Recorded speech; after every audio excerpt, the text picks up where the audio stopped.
Thank you. I yield back. Thank you, Ms. Chu. Mr. West. Thank you, Mr. Chairman and Ranking Member. Mr. Dalton, we heard a lot of people previously talk about this reverse auction process or policy. Do you have any policy on that whatsoever? We don't believe reverse auctioning for the type of projects that we execute within the Corps are applicable or useful to use reverse auctioning. There are a couple of cases where we actually tried to use reverse auctioning when it was mostly based on looking at materials such as, I think, the borrow materials down in New Orleans, and we found we had problems with it. We think reverse auctioning works best in categories where you're buying products or supplies more so than construction. Construction is a little hard to do with reverse auctioning. Okay. The other question is, pretty good payment schedule, payment rate as far as the prime contractors. Do we still also have a pretty good, as far as the small business contractors, on-time payment plan with those or schedule? Yeah, in fact, the numbers that I quoted before, the percentage of the 98.5% payments on time, that includes both small business as well as large businesses. All right. And Mr. Guerin, can you give us an idea as far as percentage that you're trying to include small businesses in the GSA modernization construction products? What our goals are? Yes. Our goals are 39% in PBS for small business. How close are we? We're over that. Good. I'm sorry, we are at 39%. I think our goal is 27%. Okay. I yield back. Very quickly, in the interest of everybody's time, gentlemen, you heard, first off, actually, Mr. Dalton, because you were using a term that I'm not familiar with, which is consolidation versus bundling. Can you help me understand the difference between those two things? Bundling, the way we look at bundling is that if opportunities that were previously available to small business, we take those and add projects together and they are no longer available to small business, meaning that before small business could bid on 2 barracks at $25 million, we add those together and now it's a $50 million project beyond the small business cap there, then that would be, I would consider that bundling. The consolidation would say that I've combined projects together, but they still do not exceed the amount that was previously available for small business to bid on. So it's a similar thing, it's just in a different scope then. Consolidation will be smaller than bundling? Consolidation, I don't know that I would say is smaller. It's just that when we add those projects together, we do it in such a manner to make sure that we don't exclude or eliminate small business from opportunities that they previously had. Gotcha. And since it doesn't violate the definition on bundling, it would be something, okay, that I understand. Thank you for that clarification.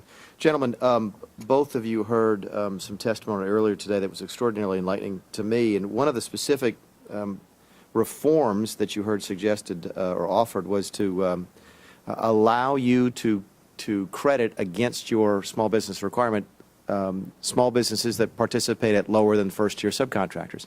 Is there any objection to that? Is there any reason that shouldn't have been done already? Is there something that I'm missing? Because that seems like a fairly commonsensical reform.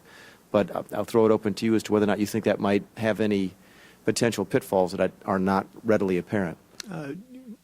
We think it gives a more accurate reflection of how many dollars are going to small businesses. So the way it is now, or with that? No, with the change that was discussed earlier, and I don't think GSA would have any objection to that.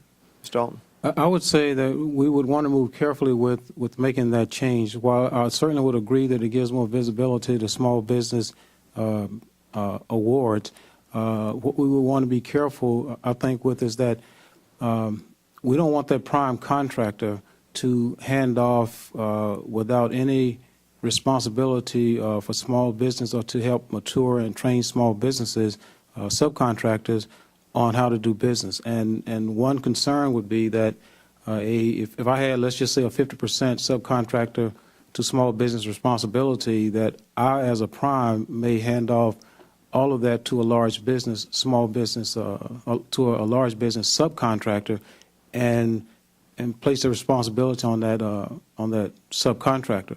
What we would probably prefer, I think, as a one way to look at that is a certain percentage would still and probably should be required from that prime to that sub, that the first tier sub.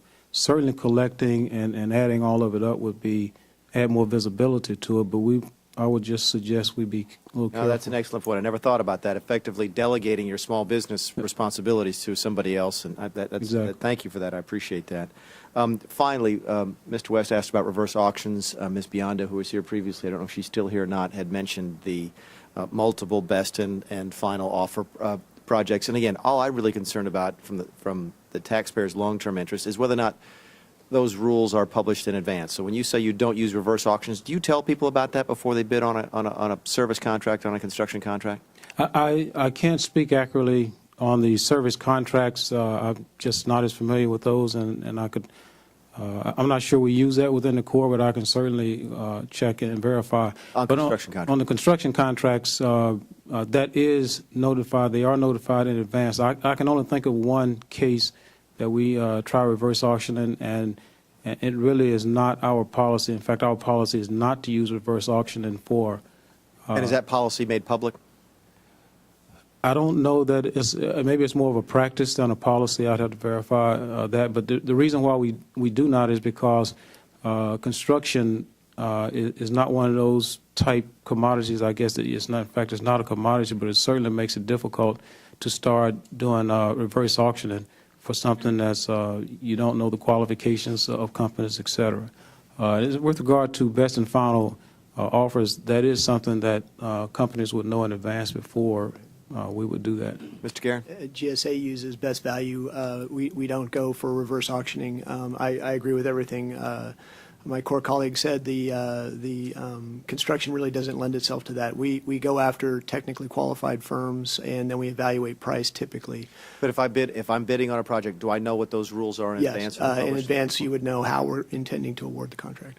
Gentlemen, I'll just close by saying this. One of the things that's become apparent to me since I've been involved in this subcommittee is that I've been overwhelmed with the response that many government agencies have had to small business, and both of your organizations stand at the top. I'm not surprised to hear the numbers. I wasn't familiar with them, but both the GSA and the Army Corps have done a tremendous job, and I really do appreciate y'all's commitment to small business, and thank you for allowing us to help small business succeed. So with that, unless there's anything else, we'll adjourn. Everyone have a nice weekend. Thanks again. I apologize for Thank you. Thank you.